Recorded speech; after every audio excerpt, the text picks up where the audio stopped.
जनता party रामराज्य की बात करती है। कौन सा रामराज्य? जहां किसान धरने पे बैठा है, लगातार धरने पे बैठा है, किसान अपनी मांग के लिए धरने पे बैठा है, साल साल भर धरने पे बैठना पड़ता है। आज भी दिल्ली के बाहर धरने पे बैठा है कि मुझे MSP की गारंटी दे दो। क्या उनकी इनकम दोगुनी हो गई? क्या स्वामीनाथन की रिपोर्ट संपूर्ण लागत की 1.5 गुना मिल गया उनको? अगर मिल जाता तो धरने पे क्यों बैठते? आपसे मैं पूछना चाहता हूं। और महिलाओं की बात सोचिए, हाथरस कांड याद नहीं है आपको?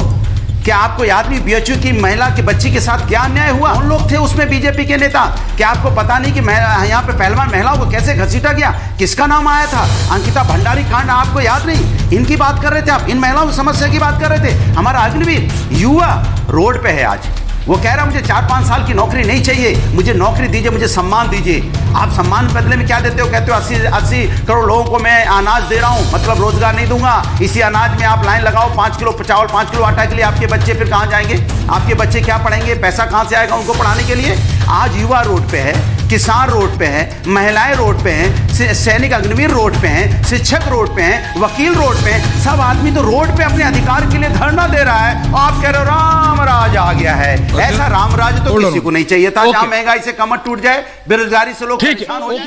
काठी काठी पे घोड़ा, घोड़े की धुन पे जो आ रहा। देखो अनुराग भाई, मैंने अभी सारे पैनलिस्टों को सुना। आप बोले हम लोग को भी और बोलने कहा देते हो आप। इनको जरा बंद कराइए, इनका भोपू अनुराग का। किसी का ऐसा? हाँ बोलिए बोलिए। मैंने सारे पैनलिस्टों को सुना। अनुराग भाई मुझे ऐश्वर्या, मुझे जरा टाइम दीजिएगा। बोलिए बोलिए।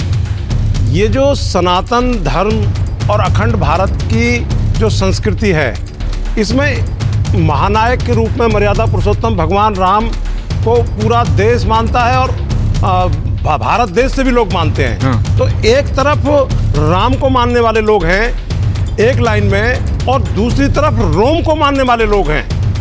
तो ये जो विपक्ष है ये रोम वालों के पीछे खड़ा हुआ है और ये एक अंधी गली में जा रहा है जहां पर इनको ये पता नहीं है कि कौन सी खाई है और कौन सा कुआं है और किस में जाके गिर जाएंगे। इसीलिए ये देश को भी उसी खाई में ले जाना चाहते थे। आज जो भारत रत्न पर राजनीति कर रही हैं राजनीतिक पार्टियां, मैं उनसे ये पूछना चाहता हूं कि उन्होंने चौधरी साहब को 70 सालों में क्यों, 60 सालों में क्यों भारत दिया नहीं? हाँ। बाबा साहब को जब भारत रत्न मिल रहा था तब उन्होंने, कांग्रेस के लोगों ने उस सरकार को, तत्कालीन VP सिंह सरकार को गिरा दिया था और ये लेफ्ट वाले भी भाग गए थे। मैं ये दावे के साथ कहता हूं, तो भागे हुए पहले से। और अभी मैं अनुराग भाई को भी सुन रहा था, ये PDA का राग अलापते हैं। जब 56 SDM की बारी आती है उत्तर प्रदेश में नौकरी में, तो ये 54 SDM यादव भर देते हैं उसमें। ना किसी जाट का नंबर आता है, ना किसी गुर्जर का आता है, ना पटेल कुर्मी किसी का नहीं आता, ना किसी प्रजापति का आता है। दूसरी बात, ये दलितों की बात करते हैं PDA में। बहन जी ने 2 दर्जन से ज्यादा दलित महापुरुषों के नाम पर जिले बनाए थे, लेकिन इन्होंने आते ही सारे जिलों के नाम बदल दिए। जब मुलायम सिंह जी रक्षा मंत्रालय में थे तो जाट रेजिमेंट में से जाट कोटा खत्म करके आपने यादव घुसा दिया उसमें। जब अजीत सिंह जी को मुख्यमंत्री बनाना था तो इन्होंने जो है वहां चुनाव करवा दिया और उनको बुला करके कहा कि हम आपको मुख्यमंत्री बनाएंगे, और धोखे से मुलायम सिंह मुख्यमंत्री बने। तो ये धोखेबाज पार्टी है। और आजम खान साहब को जो जेल हुई उसके पीछे भी इन्हीं की पार्टी थी। अच्छा। ना कोई देखने गया उनको। तो ये कौन से PDA की बात करते हैं? बड़ी अच्छी बात कही है।